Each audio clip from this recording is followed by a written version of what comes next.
Hi everyone, today I'm talking about INFJs and false friends. So this is one of those videos where INFPs are included, but this is a topic that's really mainly for INFJs because out of the two types, I've seen INFJs struggle with it the most. I won't say INFPs don't struggle with it, but it's much more prevalent amongst the INFJ personality type population, INFJs and false friends.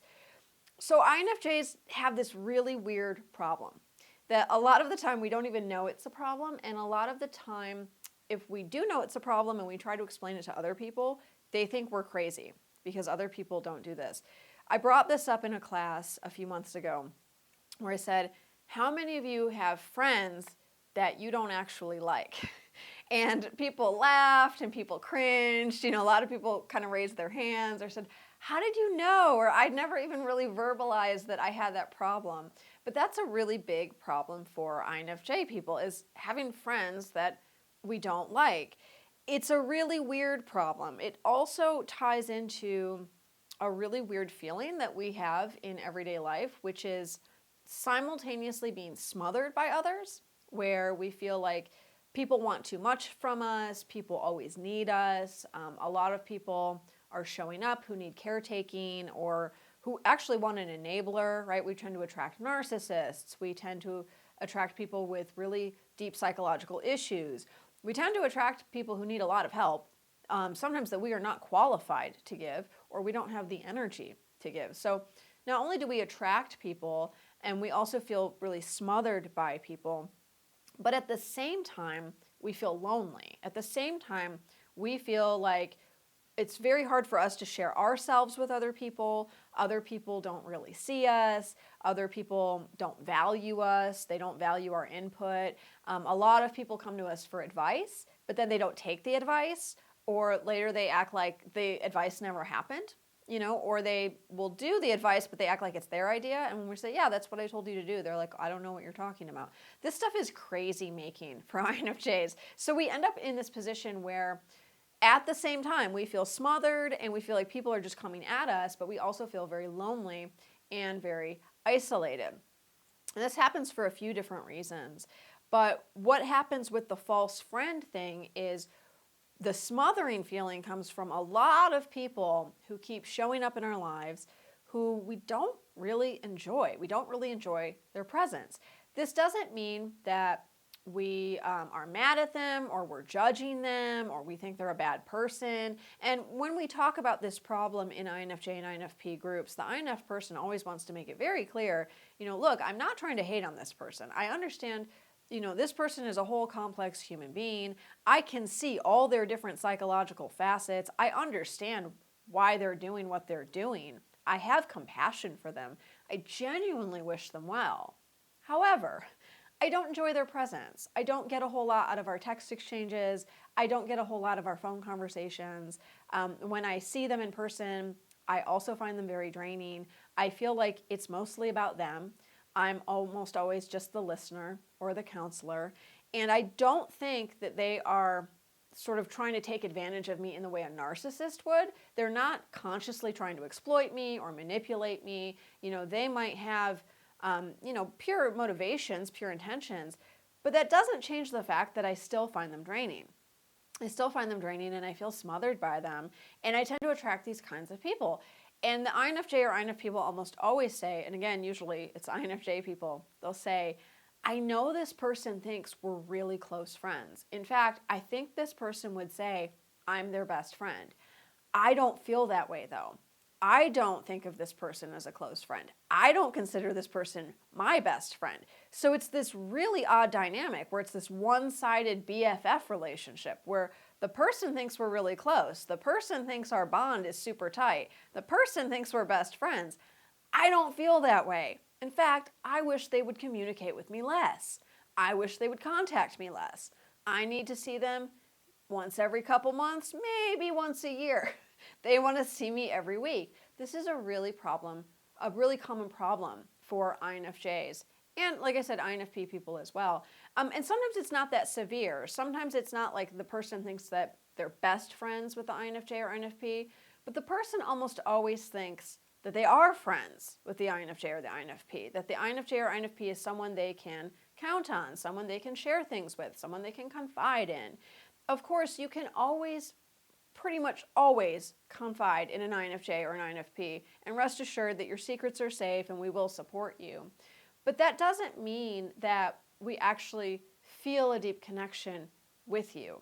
And I know that might sound harsh, but it's not personal. We offer compassionate space to all human beings. And when we can't, it's usually because we're stressed out, we're totally burned out, we're ill, we're very tired. There's some extenuating circumstance that's blocking our ability to offer compassionate space in that moment. Because naturally, a balanced, healthy INF person, that's our intention, really. I know that sounds lofty, and maybe that sounds a little bit over the top to people who are non-INF personalities, but I can tell you it's actually true. INF people, our deepest intention is always, if we can, to offer compassionate space to every human being who crosses our path. That's how we operate. That's how we work.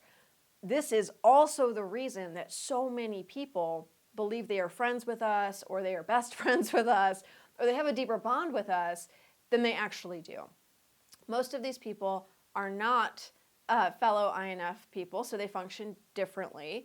And to them, a really deep connection means they talk about their problems with us all the time. They complain to us all the time, right? They tell us what's going on in their marriage. They tell us what's going on in their workplace. That means that we have a really deep bond. To an INF person, that doesn't all the time mean that we have a really deep bond with you. For us to have a really deep bond with you, we need to share our private inner world, our most deeply held and cherished values and beliefs and theories and ideas. So when an INF person is really experiencing a deep bond with someone, we will always move out of the surface of the world. We'll always move out of that surface world, what's going on with work, what's going on with your kids, what's going on with you're going to dye your hair this weekend. We will move out of that sphere into the deep inner world of ideas and feelings, right? So spirituality, what do you believe the meaning of life is? How are you feeling about your soul task here, your life purpose? What's been going on for you lately? How are you growing and evolving as a soul, right? The really deep soul questions that most people aren't interested in, which is also a reason that we tend to keep our mouth shut, because many of us have learned most people are not interested in these things. So that's why there's this one-sidedness, because for so many people, they don't travel in that realm anyway. And a lot of people aren't even aware that a realm exists. So they are definitely not aware that for an INF person, the deep bond has to happen in that realm. For them, they're telling us about their life. That means they like us. We're sitting there and we're listening and we're being very compassionate about it. So that means that we like them back. So now we're best friends. So this is why this keeps happening over and over to people. So many INFJs and INFPs have said to me, it just keeps happening. I keep attracting these people. They think they're friends with me. I guess we're friends now because I just never put the brakes on and now it's too late. But I feel smothered and I feel trapped. And I feel like they're a false friend. They're not a real friend. The other part of this is that we tend to listen to people and counsel them and not say no and not put those boundaries in of, oh, she's calling again to talk about her latest dating fiasco and I really don't want to hear it. We don't put the brakes on because we want to maintain harmony. Harmony is so important to us, and when things fall out of harmony, it feels very uncomfortable to us. We will do almost anything to restore harmony. So a lot of the time, we will listen past our limit. We will be there past our limit. We'll show up in a way that we really are not equipped to do, or we don't have the bandwidth to do because we want to maintain the harmony. And on top of that, we tend to have poor boundaries. INF people, whether you're INFP or you're INFJ, we are extremely energetically porous. Our energy field is big, it's porous, it's fluid. A lot of us, especially the untrained empaths among us, we feel like the way you love people, the way to show that you care about somebody is to merge with them. It's to merge energy with them. And we do it unconsciously and we do it automatically. That doesn't mean that there's no way to stop doing it, because I've seen so many INFJ and INFP people become really aware of their energy and really start to train themselves and see boundaries and say, oh, oh, I'm doing it. I'm about to do it in this interaction. I'm trying to merge with the person. I'm trying to caretake the person. I'm trying to rescue the person. I'm trying to enable the person. Like, I'm trying to really be in that person's energy with them. I'm trying to process their emotions for them. I'm trying to manage their emotions for them. All this stuff is unconscious when we don't know what's happening and we're unaware of ourselves as extremely highly intuitive people. So that's part of it too, is this poor boundary thing.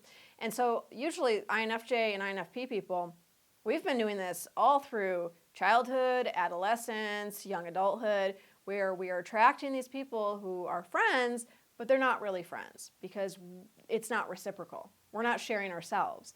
We're not seeking them out when we need support.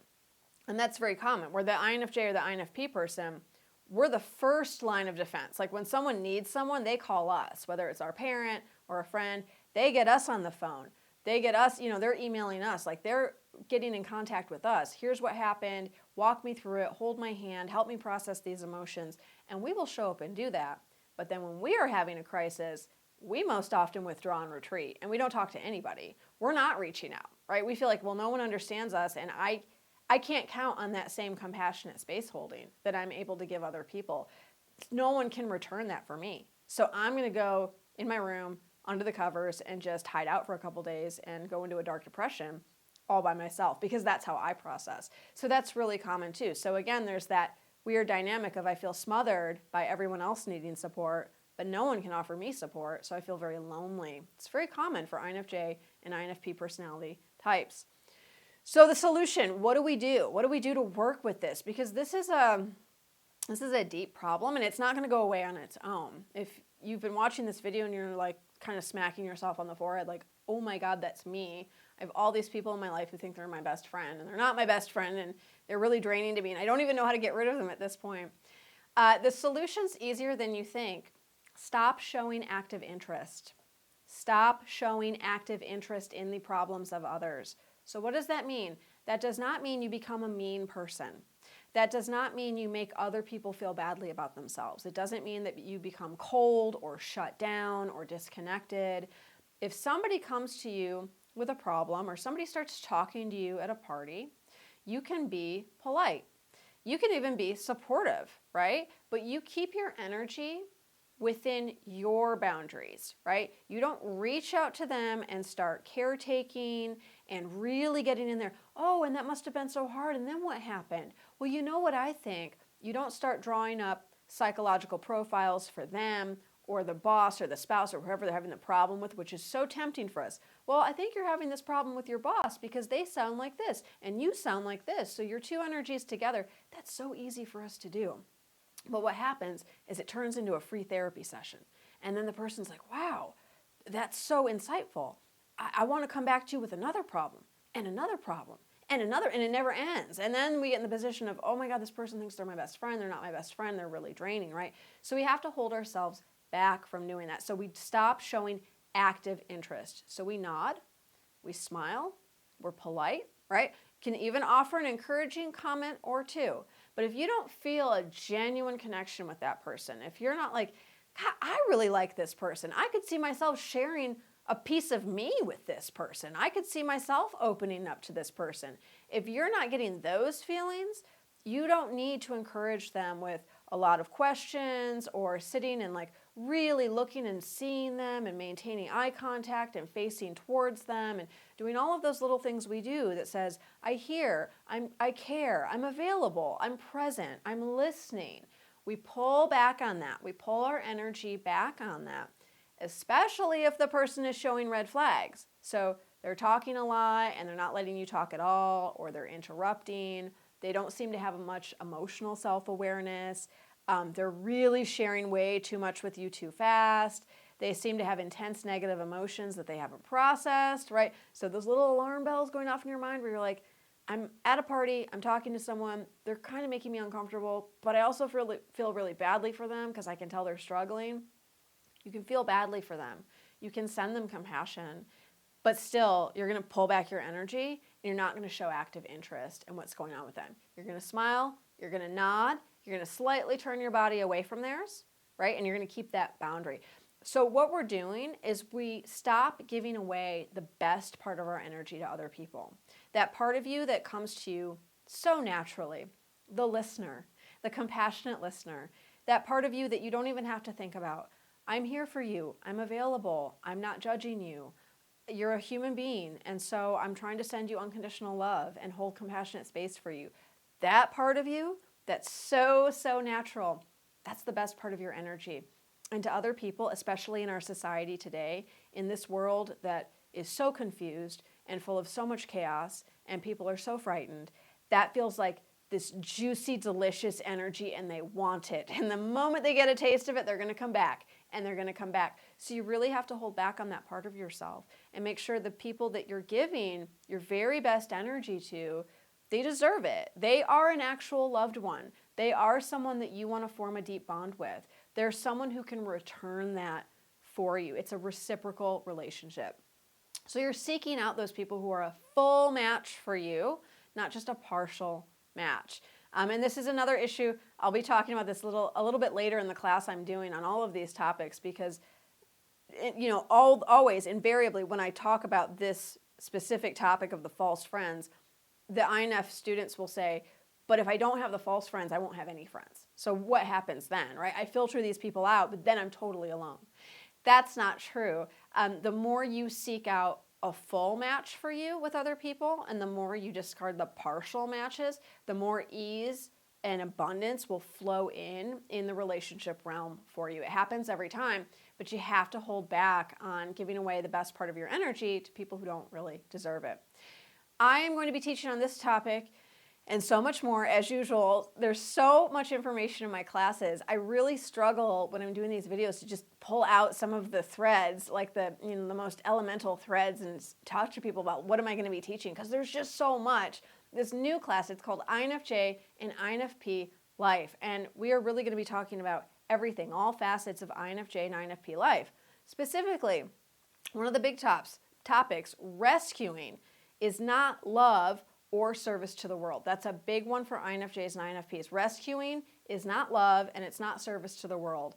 We are natural born rescuers, and so a lot of the time when we want to show someone love or we want to show someone we care about them, we want to perform our service to the world, we'll go into rescuing mode, otherwise known as caretaking and or enabling, and it's not helpful. It's damaging to us, it's damaging to other people. This also is why we get a lot of the false friends. A lot of those false friends, those fake best friends, BFFs, those people are looking to be rescued, and we are trying to rescue them, and it doesn't work out. Sometimes they're not friends. Sometimes they're lovers or partners, spouses. It still never works out. We're also going to be talking about listening to your needs instead of everyone else's. Another really big issue for INF people, listening to your needs instead of everyone else's. If you're not an INF person, and you heard me say that, you'd be like, I don't know what the big deal is. Why is that even an issue? Yeah, like you have to take care of your own needs first. Most mainstream people don't have a problem with this. INF people have a really big problem with this.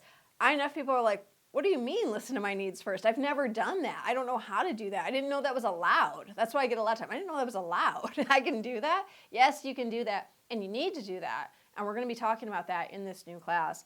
And as I said in my last video on the class, boundaries, boundaries, boundaries, they are so important. They're not always fun, but they are really essential to living an actually happy INFJ or INFP life. Boundaries, boundaries, boundaries. So we'll be talking about that as well. Registration for this new class opens on March 22nd. There's a 5-day registration window, and the first day of class is Wednesday, March 27th. All the classes will be recorded. I always get that question, so I'm just going to answer it right now. Every single session of this class will be recorded. It's a 3-week class, so you'll get the 3 recorded class sessions. There's also going to be 2 group sharing sessions. And I did this a couple years ago. I taught some sort of INFJ class, and we did sharing sessions where, it was a couple hours. We just all showed up on Zoom and talked. That was it. There wasn't really much of a plan. We just kind of went around the circle, and people said, yeah, this is going on for me, or I've always struggled with this as an INFJ, or, I'm an INFP, I have this question, or how is it for you?